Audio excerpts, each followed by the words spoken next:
දැන් සමත භාවනා කරනකොට අටලොස් පරිබෝධ තියෙනවා නේද? අටලොස් විහාර. අටලොස් විහාරයි දස පරිබෝධ. දස පරිබෝධයි තියෙනවා. ඒ දස පරිබෝධ ටික කියන්නකො දමඩක්. අටලොස් කියන්නේ 18. 10ම ගණන් someone is practicing අධ්‍යාපනයේ ගණන් tranquility or samatha meditation. There are ගණෝ 10 obstructions mentioned in the scriptures and අනිත් 18 මොකක්ද? මට මතකයි ආවාද දිරච්ච කිවල් ඒවම හදාගෙන යන්න තේ. ඔව්. එතකොට නිතර කරදර ඒ වගේ තැන් හදාගෙන යනවා දිරච්ච. ඒක හොඳ නෑ කියලා. ඔව් ඒව තමයි කරදර. 18ක් තියෙනවා. 18ක් තියෙනවා ආවාද. කරදර. So 18 places where monk could live. අර පරිබෝධ 10ක්. 10 10 දස පරිබෝධ. kinds of obstructions to the practice. කන්නෝ මට ගාතම් මතක නැතු වෙලා දැන් ඒකත් පරිබෝධයන්නේ.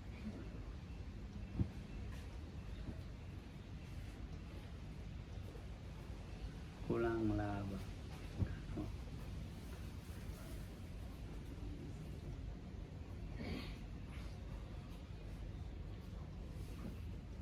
ආවාසෝච සාසනවතන්නේ තියෙනවා දස පරිබෝධ.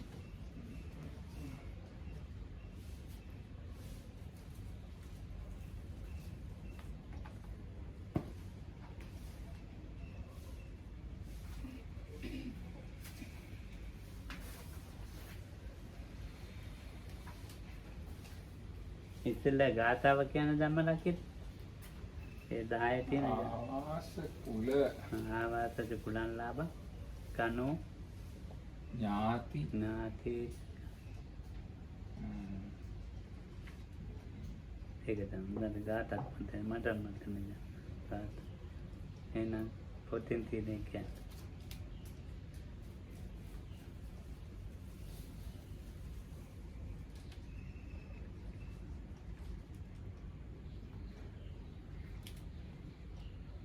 ආවාසෝච කුලං ලාභෝ ගනෝ කම්මංච පංචමං ගණව කම්ම අද්ධාන ඥාති ආබාධෝ ගන්තා ඉද්දීති තේ දස. ඔය තියෙන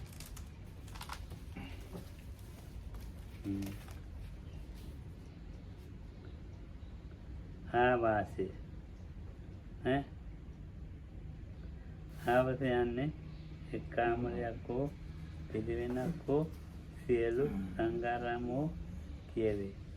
ඒ ආවාසය වනයි සියල්ලන්ට පරිබෝධ වන්නේ නොවේ.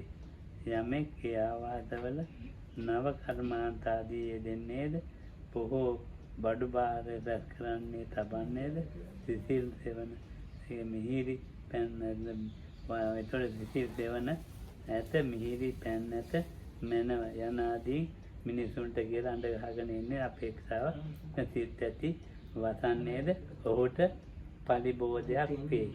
එසේ තැනැත්තාට පරිබෝධ නොවේ. දැන් ඔන්න ඒ කුටිය එයාට පරිබෝධයක් නැහැ. මේකේ කිව්වනේ ආවාස පරිබෝධේ ආවාස පරිබෝධනේ ධම්මලකිතම කියන්නේ මට පේන්නේ නේ.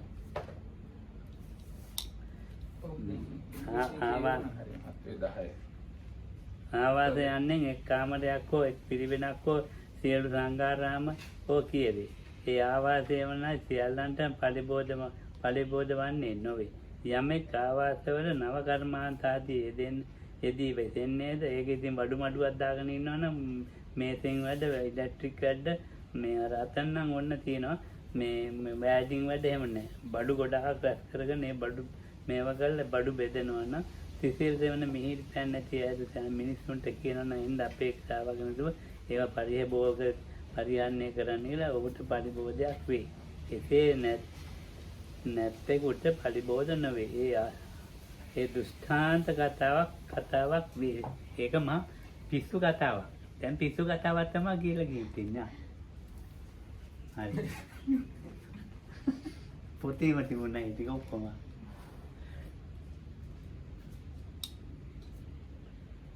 දෙක කියන්නේ කුල නම් ඥාති කුල හෝ උපස්ථාන කුලයි. ඔව්. ඇතැම් කෙනෙකුට උපස්ථායක කුලය පවා පලිබෝධ පිණිස වන්නේ. ඔව්. සුඛිතේ සුඛිතෝ සැපෙහි සතුටු වේ. දුකේ දුක් වේ යනාදී ක්‍රමෙන් ඔවුන් හා එක්ව හැනී වසන බැවිනි. ඔව්. එබඳු භික්ෂූහු කුල මිනිසුන් නැතිව අසල විහාරයට බණ අසන්නට පවා නොයෙති. ඔව් ඒකනේ. කොරණක නම් වෙහෙරවැසි මහතෙරුන් වහන්සේගේ බෑණන වූ දහර භික්ෂුවට මෙන් ඇතැම් කෙනෙකුට මව්පියෝද පලිබෝධ පිණිස නොවන්නාහ. මේ කිව්වේ මේ දායකයෝ පලිබෝධයක් වෙන හැටි. ඔබතුමා කියනවා නම් හොඳයි. ඉංග්‍රීසියෙන් කියන්නේ. ඉස්සෙල්ලම ආවාස කියන එක කියලා. So the first impediment is the dwelling. Make a multi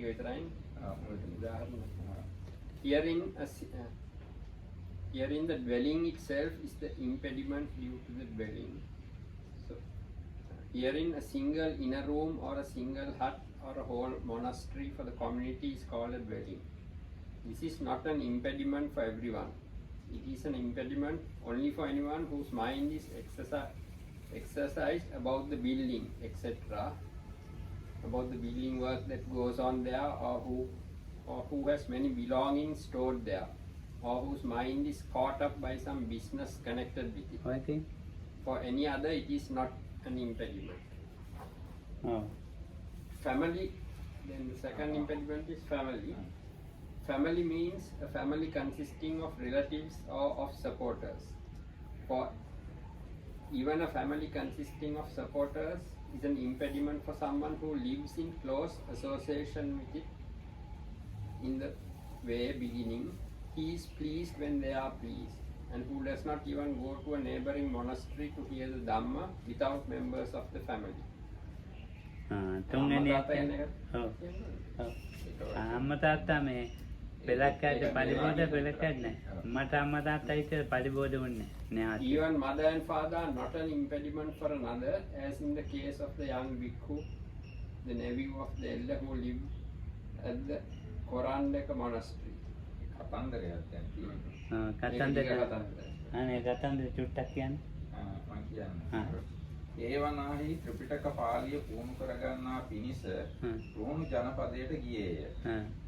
තෙරුන් වහන්සේගේ සහෝදරී හැම විටම තෙරුන් වහන්සේගෙන් පුතණුවන්ගේ තොරතුරු විචාරන්නේ. ඒක හරියට. එක් දවසක තෙරුන් වහන්සේ දහර භික්ෂු කැඳවාගෙන එනු පිණිස රුහුණට ගියහ. දහර භික්ෂූද මම මෙහි විසීමෙන් බොහෝ කල් ගත විය. උපාධ්‍යයන් වහන්සේද දැක මෑණියන්ගේද තොරතුරු දැන එමි රුහුණෙන් නික්මුණේ. දෙදෙනා වහන්සේම මහවැලි ගම් යුරෙහිදී සම්මුඛ වූහ. දහර භික්ෂු එක් රුක් මුලකදී තෙරුන් වහන්සේට වත් දක්වා කොයි යන්නේදැයි විචාල කල්හි තමන් ගමන් පවත් කීය. තෙරුන් වහන්සේ ඒ අසා තා කලේ යහපතක. උපාසිකාවෝ හැම විටම තොපගේ සුවදුක් අසති. අපි එන්නමොත් තොපෙහි යවනු සඳහා ආයෙමු. තොපියෙහි යව්. අපි මෙහි වසන්නෙමුයි ශිෂ්‍ය නම යවූසේක. ගෙදර වසට ඇරි. දහර භික්ෂුව වස්වසන දිනෙහිදීම කොරණක විහාරයට සම්ප්‍රාප්ත විය. ස්වකීය පියාණන් කර වූ සේනාසනයේ උන්වහන්සේට වස් එළඹනු සඳහා ලැබුණේ. දෙවන දවසේ පියාණෝ විහාරයට આવුත් අපගේ සෙනස්න කාහට ලැබුණේ දැයි භික්ෂූන්ගෙන් විචාරා ආගන්තුක දහර භික්ෂූ හටයයි කී කල්හි උන්වහන්සේ කරා එළඹ වැඳ ස්වාමීනි අපගේ සෙනස්නෙහි වස් එළඹුණවුන් විසින් පිළිපදිය යුතු වතෙක් ඇතැයි කීය. කවර වතෙක්දැයි විචාරන්නා මේ තෙමස අපගේ ගෘහයෙන්ම භික්ෂාව ගත යුතුය. පවරා වඩින දවස්හි අපට දන්වා වැඩිය යුතුයයි කීය. උන්වහන්සේ තුෂ්ණීම් භාවයෙන් ඉවසූසේක. මෙන්න මේක මොකක්ද වුණා? අම්මයි තාත්තයි තමයි ආරාධනා. ඒක දැන් ලොකන් කරන්ට් එක ඉවර වුණා. දැන් ෆෝන් එකේ charge එක ඉවර වුණා ඒකයි. ෆෝන් එක සම්පූර්ණයෙන් charge කරගන්න බැරුව තිබුණේ මේ කරන්ට් ඉන්ටිස්. දැන් මේකට කරන්ට් එකක් දාමු නේද? දැන් එහෙනම් කරන්ට් එකට ගහන්න ඕනද? අති මර මෙහාට අරගෙන ඒකත් කියලා. ඉතින් එතකොට දාර භික්ෂුන් වහන්සේ මම චුට්ටේ කියන්නම් අම්මා ඇවිල්ලා වස්තාර රදන වස්තාර හිටියා ගියේ වස්සේ වෙලා ගියා තෙල් බෝතලෙකුයි අකුරු මුගල් රෙදි කෑල් දෙඩි දුන්නා. දැන් ඉතින් එහෙම ඉඳලා ගියාන් පස්සේ මල්ලිගෙන් ඇහුවා මල්ලි හාන්දුරන්ගෙන් ඇහුවා කෝ අපේ දරුවා කියලා ඉඳලා ගියේ පිළිගත්තේ නැහැ. ඊට පස්සේ ඉතින් මේ කතා කළා. මොකද කියලා ඇහුවා. ඒ අම්මට පුතලයක් සිදු වෙන්නේ නැහැ කිව්වා. දරුවා මට සලකනවා කියලා තමයි සලකන්නේ. ඇවිත් එතකොට පුතාට සලකන විදිහට හිතන්නේ. තමයි ඒක වැඩි නේද කියලා නේද? වැඩි නේද කියලා. එමෙහි කියන්න. එනං කියන්න. මේක තමයි ප්‍රධානම. නෑ මේ නෑ ලොකෝනේ දැන් මේක හරියන්නේ නෑ. Even mother and father are not an impediment for another, as in the case of the young bhikkhu, the nephew of the elder who lived at the Korandaka monastery. He went to Rohana for instruction, it seems. The elder's sister, who was a lay devotee, was always asking the elder how her son was getting on. One day the elder set out for Rohana to fetch him back. The young bhikkhu too thought, I have lived here for a long time. Now I might go and visit my preceptor and find out how the lay devotee is. And he left Rohana. The two met on the banks of the Mahavali river. He did the duties to the elder at the foot of the tree. When asked where are you going, he told him his purpose. The elder said, you have done well. The lay devotee is always asking after you. That is why I came. You may go, but I shall stay here for the rains. And he dismissed him. He arrived at the monastery on the actual day for taking up residence for the rains. The lodging allotted to him happened to be the one for which his father had undertaken responsibility. His father came on the following day and asked, to whom was our lodging allotted, Venerable Sirs? When he heard that it had fallen to a young visitor, he went to him. After paying homage to him, he said, Venerable Sir, there is an obligation for him who has taken up residence for the rains in our lodging. What is it, lay follower? It is to take alms food only in our house for the 3 months, and to let us know the time of departure after the Pavarana ceremony. He consented in silence. The lay devotee went home and told his wife, there is a visiting lord who has taken up residence for the rains in our lodging. He must be carefully looked after. And she agreed. She prepared good food of various kinds for him. Though the youth went to his relatives' home at the time of the meal, no one recognized him. When he had eaten alms food there during the 3 months and had completed the residence of the rains, he announced his departure. Then his relatives said, let it be tomorrow, Venerable Sir. And on the following day, when they had fed him in their house and filled his oil tube and given him a lump of sugar and a 9 cubit length of cloth, they said, now you are leaving, Venerable Sir. He gave his blessing and set out for Rohana.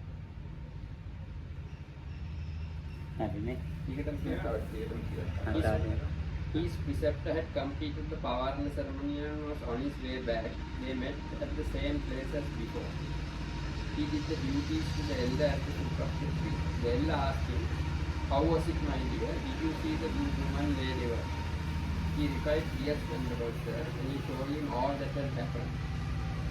Then he anointed the elder's feet with the oil, made him a drink with the sugar, and presented him with the length of cloth.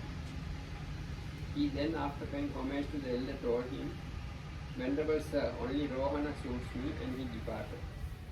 The elder too arrived back at his monastery and next day went to the village of Koranda.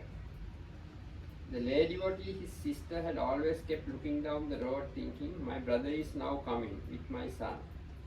When she saw him coming alone, she thought, my son must be dead. That is why the elder is coming alone. And she fell at the elder's feet, lamenting and weeping.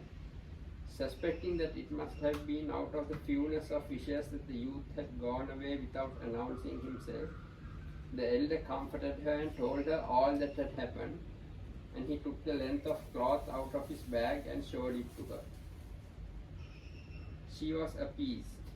She prostrated herself in the direction taken by her son and said, "Surely the Blessed One taught the way of the Ratavinita, the way of the Nalaka, the way of the Tuvataka, and the way of the great noble ones, way of the great noble ones' heritages, showing contentment with the four requisites and delight in development, making a bhikkhu such as my son a body witness."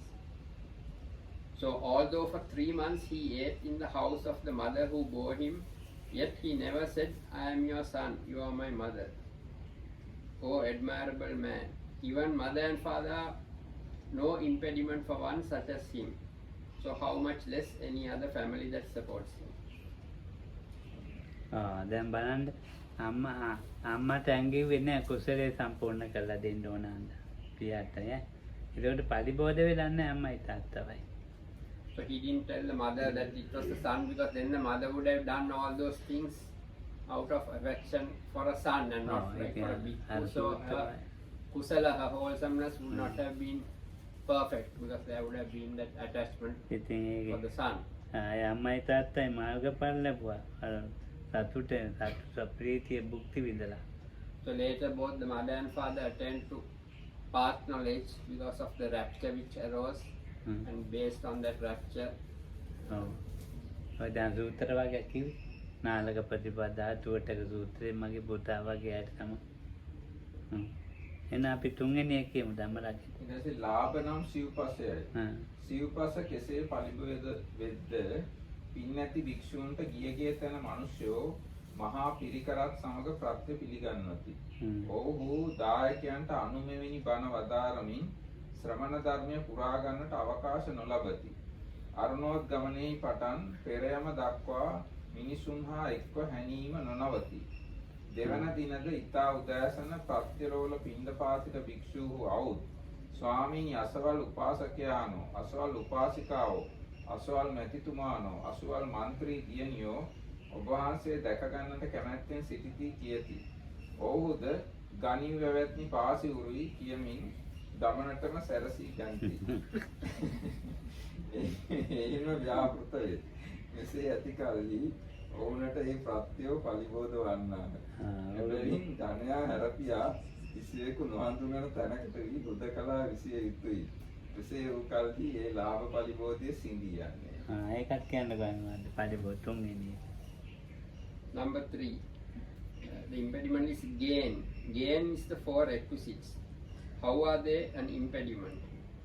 Whenever a meritorious bhikkhu goes, wherever a meritorious bhikkhu goes, people give him a large supply of requisites. With giving blessings to them and teaching them the Dhamma, he gets no chance to do the ascetics duties. From sunrise till the first watch of the night, he never breaks his association with people. Again, even at dawn, alms food eaters fond of opulence come and say, "Venerable sir, such and such a man, lay follower, woman lay follower, friend's daughter wants to see you." And being ready to go, he replies, "Take the bowl and robe, friend." So he is always on the alert. Thus, these requisites are an impediment for him. He should leave his group and wander by himself where he is not known. This is the way his impediment is severe. ගණනම් සූත්‍රාන්ත හෝ අභිධර්මය හදාරන ගණයාය. ඔවුන්ට උද්දේශ හෝ පරිපුච්ඡා දීමෙන් යම් කෙනෙක් මහානදම් පිරීමට අවකාශ නොලබද්ද ඉබන්දන්ට ගණයා පරිබෝධ වන්නේය. ඒ ගණ පරිබෝධය සිඳ ගන්නා ක්‍රමය මෙසේය. භික්ෂුහු උද්දේශයෙන් හෝ පරිපුච්ඡායෙන් වැඩි කොටසක් උගත්තු නම් උගන්නට තිබෙන සෙසු කොටස ස්වල්ප නම් එයද නිම කර දී අරණ්‍යගත විය යුතුයි. ඉතින් උගත් කොටස ස්වල්ප නම් වැඩි කොටසක් උගන්නට ඇතනම් යොදුනක් අතරතුර වසන අන්‍ය ඝනවාචක භික්ෂුවක් කරා එළඹ ආයස්මතුන් වහන්සේ මේ නමලාට උද්දේශාදීන් සංග්‍රහ කිරෙත්වායි කිය යුතුයි. එසේත් නොලබත් නම් ඇවැත්නි මට කටයුත්තක් ඇත. තොපි පහසුතෙන් බලා යව් යයි කියා ගණයා හැර දමා සොකීය මහනුවම කරගත යුතුයි. ඒක සිංහලෙන් අනේ කියන්නේ ඒක බර වැඩි ටික. ඒ කියන්නේ මේ දැන් මේ ඝන පරිබෝධය කියලා එකක් තියෙනවා. ඒ ඝන පරිබෝධය කියලා කියන්නේ තමන්ගෙන් ඉගෙන ගන්න ශිෂ්‍ය පිරිසක් ඉන්න එක. ශිෂ්‍ය පිරිසක් ඉන්නකොට ඒ භාවනා කරන්න බෑ. ඒකින්ද ඒගොල්ලන්ට උගන්වන්න තියෙන ප්‍රමාණය තව පොඩ්ඩ නම් ඒ ටික ඉක්මනට උගන්වලා ඉවර කරන්න ඕනේ. ඒ ටික උගන්වලා ඉවර කරලා තමන් භාවනාවට යන්න ඕනේ. හැබැයි උගන්වන්න තියෙන කොටස ගොඩාක් වැඩි නම් වෙන අහලක පහලක ඉන්න තව ගුරුවරයෙක් ගාවට ගිහිල්ලා කියන්න ඕන මගේ ගෝලයෝ ටික ඔයා බාර ගන්න කියලා. ඉතින් එහෙම කවුරු හරි හිටියොත් හොඳයි. එහෙම අහලක පහලක වෙන ගුරුවරයෙක් නැත්තම් ගෝලයන්ට කියන්න ඕන මේ මට වැඩක් තියෙනවා. ඕගොල්ලන්ගේ අධ්‍යාපන කටයුතු ගැන බලා ගන්න කියලා ඒගොල්ලන් අතහැර දාලා භාවනා කරන්න යන්න ඕන. ඉංග්‍රීසියෙන් කියන්නේ එහෙමත්. Fourth impediment is a class or a group class of students of suttas or students of Abhidhamma. If with the group's instruction and questioning he gets no opportunity for the ascetics duties, then that group is an impediment for him. He should sever that impediment in this way. If those bhikkhus have already acquired the main part and little still remains, he should finish that off and then go to the forest. If they have only acquired little and much still remains, he should, without travelling more than a league, approach another instructor of a class within the radius of a league and say, help these venerable ones with instruction, etc. If he does not find anyone in this way, he should take leave of the class saying, I have a task to see to. Friends, go where it suits you, and he should do his own work. කර්ම නම් කර්මාන්තය මේ පස්වෙනි පරිබෝධය. කර්ම නම් කර්මාන්තය. නව කර්මාන්ත කරවන්නවුන් විසින් වඩු ආදී කම්කරුවන් විසින් ලද නොලද දය දැන සිටිය යුතුය. කළ නොකළ කර්මාන්ත පිළිබඳ උත්සාහවත් විය යුතුය. එබැවින් එය සර්ව ප්‍රකාරයෙන්ම පරිබෝධ පිණිස වන්නේය. නව කර්ම පරිබෝධයේ සිඳලිය යුතු ක්‍රමය මෙසේය. පටන්ගත් කර්මාන්තයෙන් ශේෂව පවත්නේ ස්වල්පය නම් එය නිම කළ යුතුය. වැඩි කොටසක් ශේෂව ඇතනම් කර්මාන්තය සංඝ සන්තක කොට සංඝයාට හෝ සංඝයාගේ බාරකාරක භික්ෂූන්ට හෝ පවරා දිය යුතුය. කර්මාන්තය තමා සතු නම් තමන්ගේ බාරහාරක භික්ෂූන්ට පවරා දිය යුතුය. බාර ගන්නා කෙනෙක් නැත්නම් සංඝයාට පත්කොට යා යුතුය.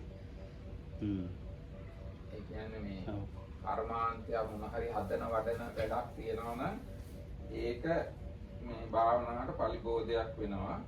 ඒ පරිබෝධය සිඳගන්නේ හදලා තියෙන ප්‍රමාණය ගොඩක් නම් තව පොඩ්ඩ නම් හදන්න තියෙන්නේ ඒක ඉවරයක් කරන්න ඕන. එහෙම නැත්නම් කර්මාන්තය සංඝයාට හෝ වෙන කාට හරි කරගෙන යන්න කියලා පවර්ලා දීලා මේ තමන් භාවනාවට යන්න. ආයත් කියන්නේ නැත්. So building work is new building work. Navakamma. Since one engaged in this must know about what material has and has not been got by carpenters, etc., and must see about what has and has not been done, it is always an impediment. It should be severed in this way. If little remains, it should be completed. If much remains, it should be handed over to the community or to bhikkhus who are entrusted with the community's affairs. If it is a new building for the community or if it is for himself, it should be handed over to those whom he entrusts with his own affairs. But if these are not available, he should relinquish it to the community and depart. ඊගාක අද්ධාන. දිග මාර්ග. අද්ධාන නම් මාර්ග ගමනය. ඒවත් යම් තැනක යාමෙහි අපේක්ෂාවයි. ආරණ්‍යයට වැද ශ්‍රමණ ධර්ම පුරන්න උන්ට පවා උපන් ගමික සිත සංසිඳවා ගැනීම දුෂ්කරය. එබැවින් යම් තැනක ප්‍රවෘත්තාපේක්ෂකෙක් හෝ ඇතනම් ලබාගත යුතු ප්‍රත්‍යක් හෝ ඇතනම් එය නොලත් කල ඉවසා දරාගත නොහැකි නම් එහි ගොස් ඒ කෘත්‍ය නිම කොටගෙන අවුත් ශ්‍රමණ ධර්මයේ යුක්සුක විය යුතුය. ගමනයි. Travel is the next imperative. Travel is going on a journey. If someone is expected to give the going forth somewhere else, or if some requisite is obtainable there and he cannot rest content without getting it, that will be an impediment. For even if he goes into the forest to do the ascetics duties, he will find it hard to get rid of thoughts about the journey.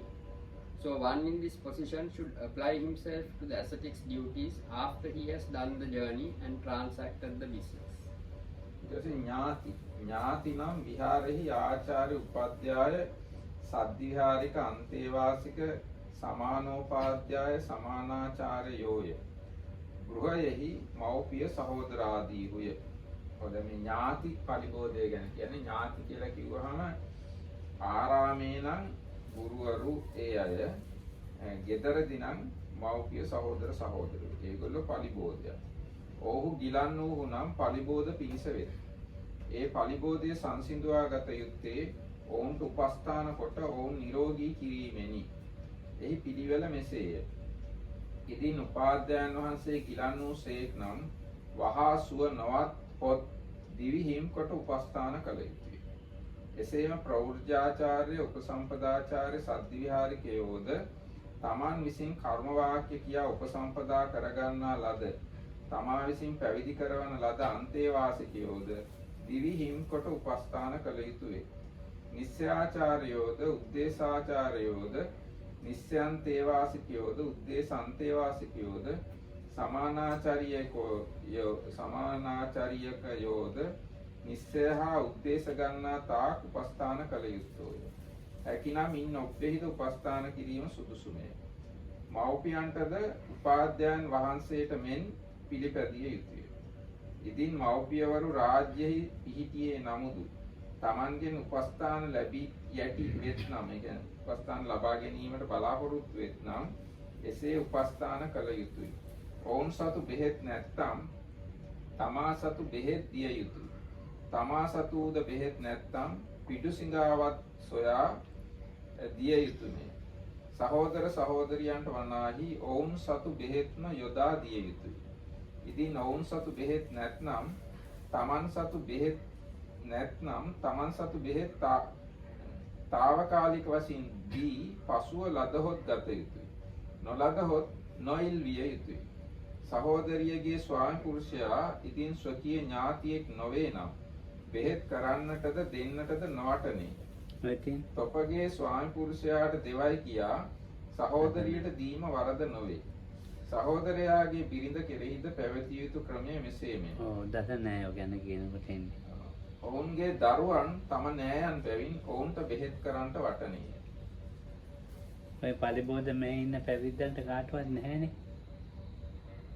දැන් අපේ කවුද check වලට ගියේ නම් මතක නැතු ඉන්නේ. කවිදාට දෙනවා දැන් තාත්තට උපස්ථාන කරනවා. පරිබෝධයක් තමයි. So once Kavijaya had to go back to check to look after his father, so that becomes extra duty like obstruction for his practice. දැන් මම මේ කිසි කෙනෙකුට වැඩක් කියන්නේ නැහැ කී අතු ගන්න දෙන්න. දැන් ධම්මනිසාන්තර ධම්ම කියනවාද මේ එක්කෙනෙකුටවත් කියන්නේ. සම්පූර්ණ පරිබෝධ වලින් අයින් වෙලානේ. අපිට නීතියක් තියෙනවා කරන්න කියලා ඒත් කියන්නේ නැහැනේ. දැන් උපසම්පදා වෙනකොට අනිවාර්යයෙන්ම ඒක කියලා ඒකෙන් ඒකෙන් නිදහස් කරනවා වෙලේ. මේ පරිබෝධ වලින්. ඉතින් මේ පරිබෝධ කියන වචනේ දන්නෙත් නැහැ. මේ වගේ හෙන අලි බෙටි වගේ අතහැරියන් පස්සේ ස්ථාන කොහොමද ඉතුරු වෙන්නේ? හොඳයි අනේ අනිත් එක කියන්නේ.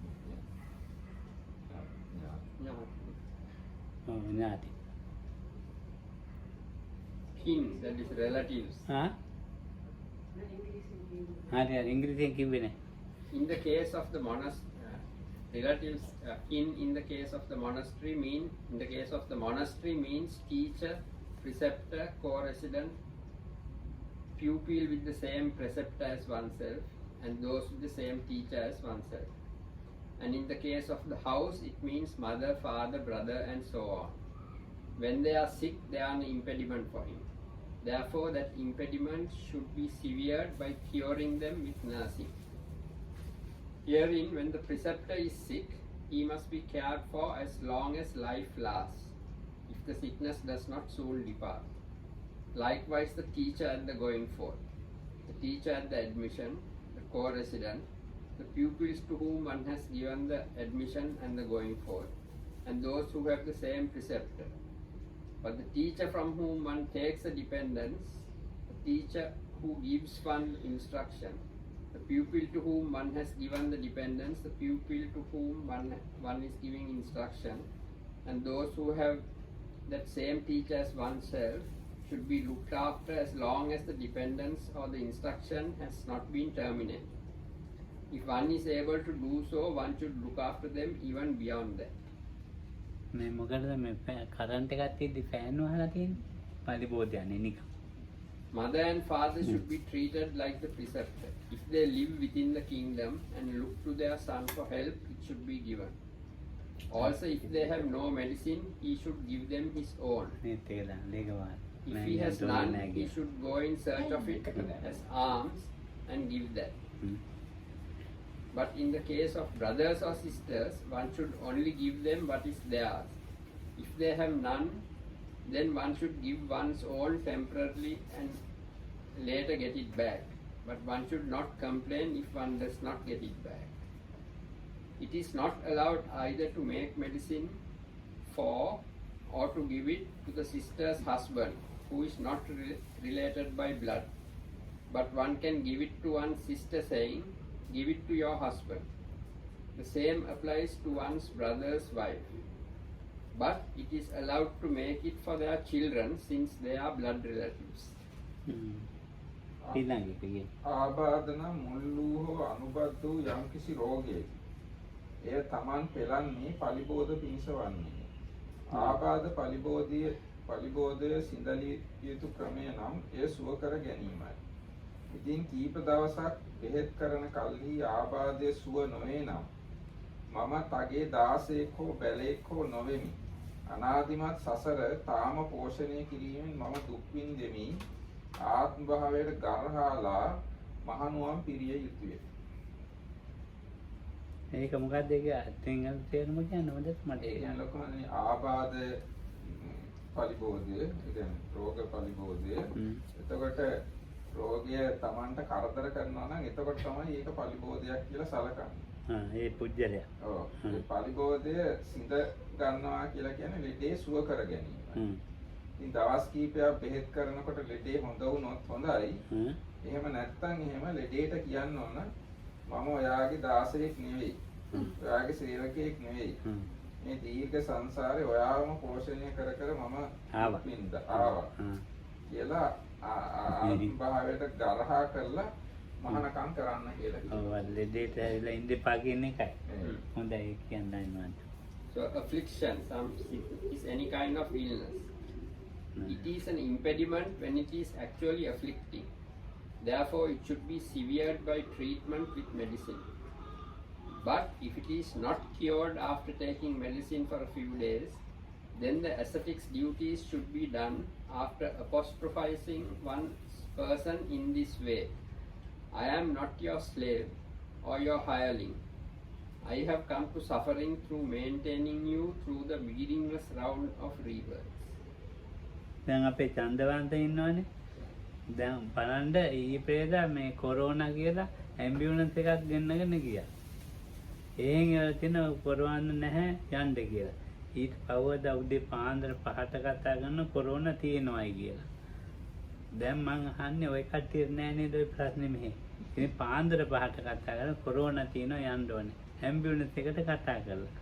ඇම්බියුලන්ස් එකෙන් එන්නේ නැහැ කියලා. ඔය මොනවා හරි ක්‍රමයක් සකස් ලෙඩෙත් නෑ මොකුත් නෑ ලෙඩේ. දැන් පලිබෝධ කියන්නේ ඒවා මනසට අරන් ඒ ලෙඩ වලින්ම වැහිලා ලෙඩක් නැහැ මානසික රෝගිකෙන් වැහිලා ඉන්නවා. දැන් එහෙම එකක් වෙන්නේ නැහැනේ අපෙන් අනිත් අයට.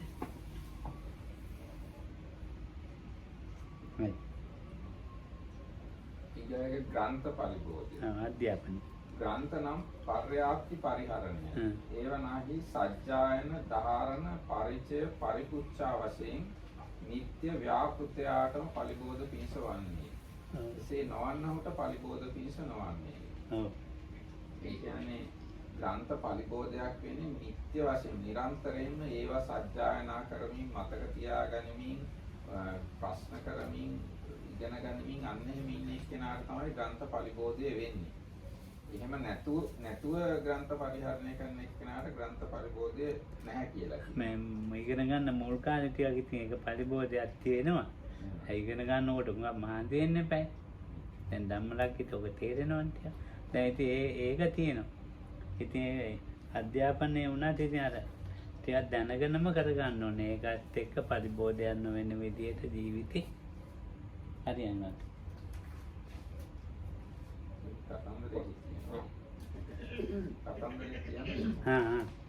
මැදුම් සංගිය වනපොත් කළ දේවනම් තෙරුන් වහන්සේ ගල්වල වසන දේව ස්ථිරයන් වහන්සේ කරා එළඹ කමඨහන් ඉල්ලුව.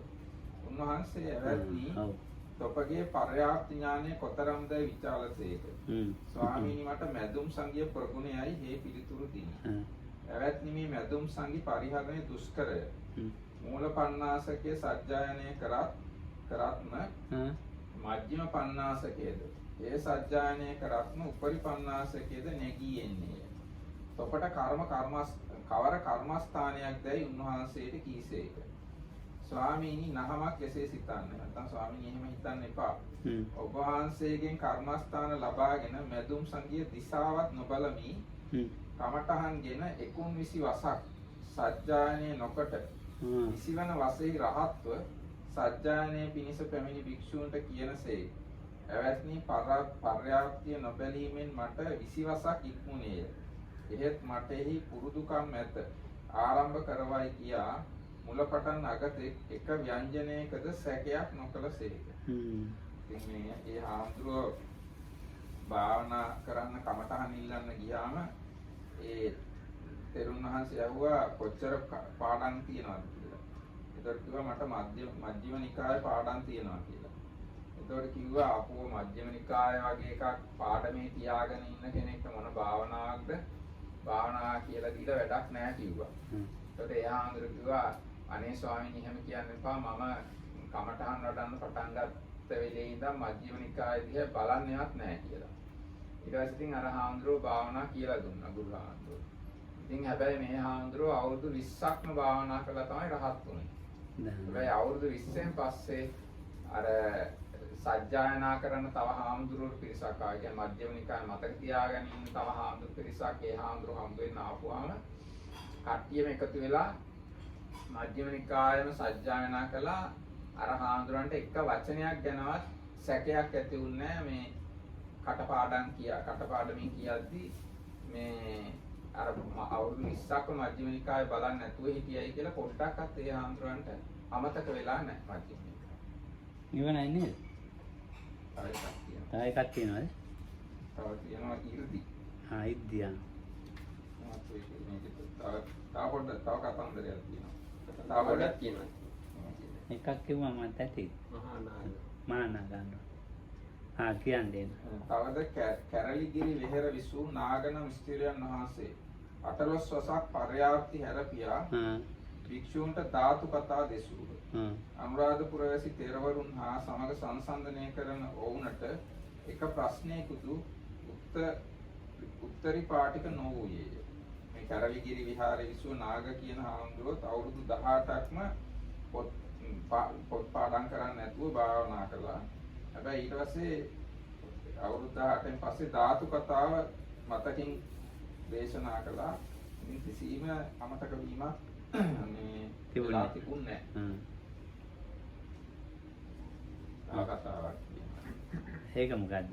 තවද මහවේහෙර වැසි ත්‍රිපිටක චූලාභය. මට ඒ තුන චූලාභය. තෙරුන් වහන්සේ අකුවා නොයිගෙනම පස් මහා සංඝ උගත් පිරිසට ත්‍රිපිටකය වර්ණනා කරමින් දවසක රන් බෙරය ගැස්සූසේක. භික්ෂූහු ඔහු විසින් කවර ආචාර මතයක් වනනු ලබන්නේද ස්වකීය ආචාර්ය මතය විනා අනෙකක් කියන්නට නොදෙම්මයි කිව්වේ.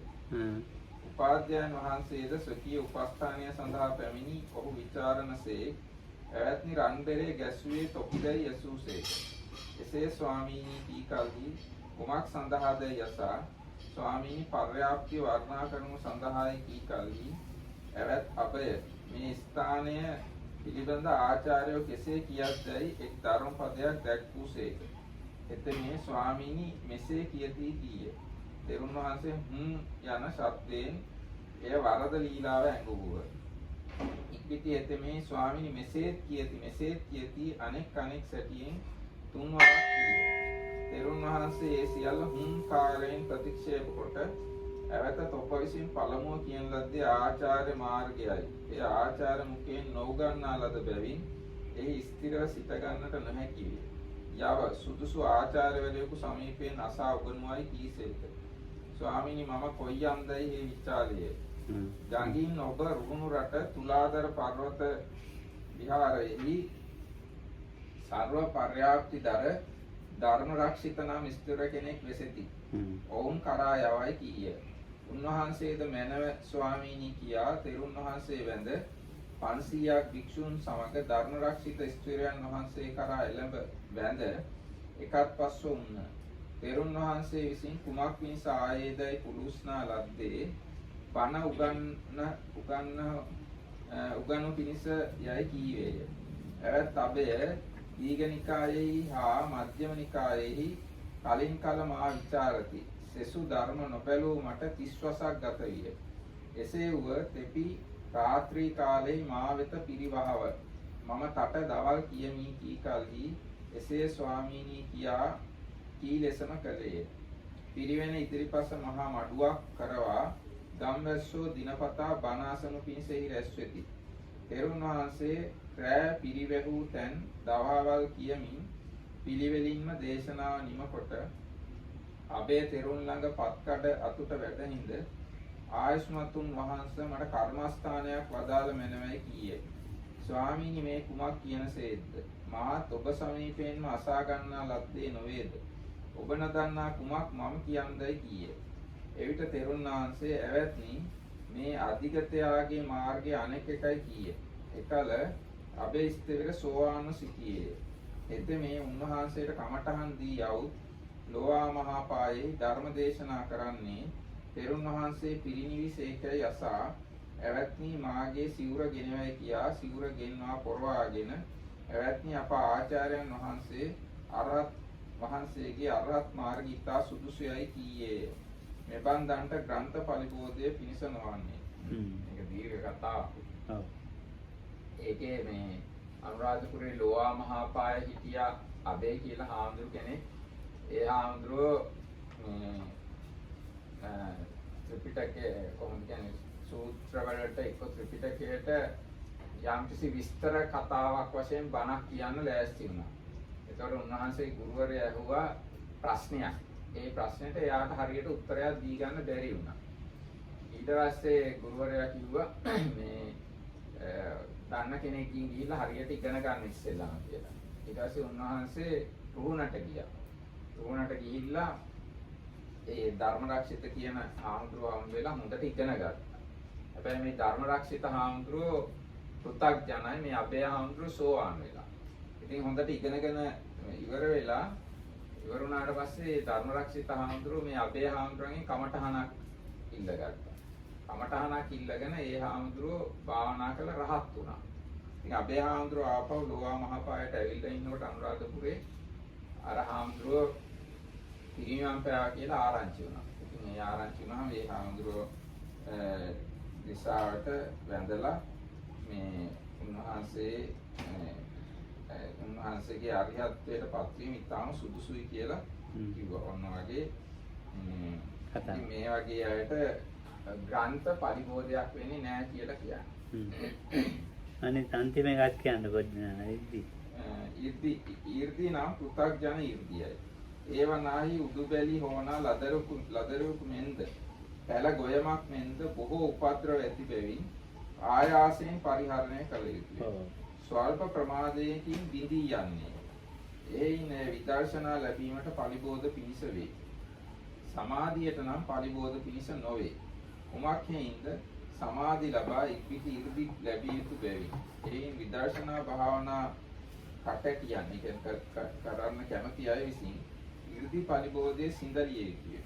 සමාධි භාවනා කටකියන්නේ කරන්න කැමති අය විසින් සෙසු පරිබෝධ නවයේ සිඳලිය යුතුය. ඒ කියන්නේ ඉර්ධි පරිබෝධයක් වෙන්නේ විපස්සනා කරන අයට. සමත භාවනා කරන අයට ඉර්ධි පරිබෝධයක් නෙවෙයි කියලායි කියන්නේ. හොඳයි ඒකත් කියනවා. ඉගෙන අර පොත් කතන්දරේ ගොඩක් දිග ඒ දිග කතාව නැතුව පොත් ඔව් ග්‍රන්ථ කියන එකේ ඉඳන් කියන්නේ වැඩි කිව්වේ නැහැ. ඔව් ග්‍රන්ථ ඒක කතාවක්. Books means responsibility for the scriptures. That's the next obstruction for meditators. That is an impediment only for one who is constantly busy with recitation, but not for others. Here are relevant stories.